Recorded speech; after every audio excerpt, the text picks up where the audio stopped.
Install এ colour profile.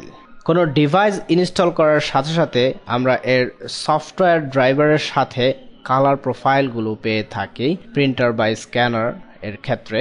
এই colour প্রোফাইলগুলো manufacture to manufacture vary করে থাকে এবং এই প্রোফাইলগুলোকে আমরা জেনারিক প্রোফাইল বলে থাকি।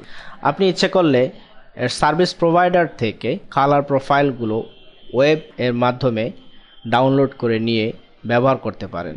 বিভিন্ন ধরনের কালার প্রোফাইল কিভাবে কম্পিউটারের ভিতরে ইনস্টল করা যেতে পারে, প্রথমেই সেই কালার প্রোফাইলটিকে কপি করে উইন্ডোজের ক্ষেত্রে system 32 spool drivers colour folder এবং ম্যাক ওএস অর্থাৎ ম্যাক অপারেটিং সিস্টেমের ক্ষেত্রে library colour synchronise profile folder or user name library colour synchronise profile folder. Embed a colour profile.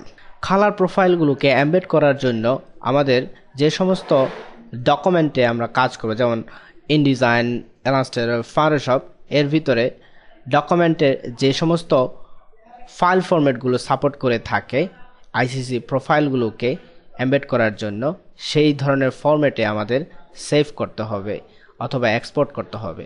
যেমন Adobe PDF, PSD, Photoshop, AI, Illustrator, NDD, InDesign, JPEG, Photoshop EPS, Large Document Format, TIFF file থেকে save as.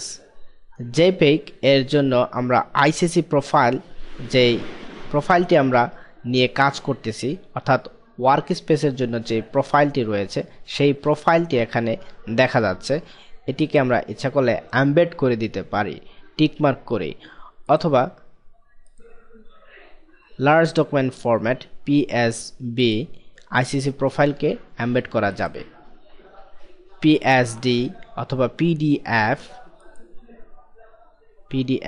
এখানেও embed করা যাবে। TIFF এখানেও embed করা যাবে, PSD ইত্যাদি। এভাবে আমরা এমবেড করে সেভ করলে তার সাথে কালার প্রোফাইলটি চলে যাবে। পরবর্তীতে অন্য কোনো ডকুমেন্টে যখন এই কালার প্রোফাইল ম্যাচিং না হবে তখন আমাদেরকে একটি ওয়ার্নিং দেখাবে কালার প্রোফাইলটিকে ঠিক করে দেওয়ার জন্য। ওকে।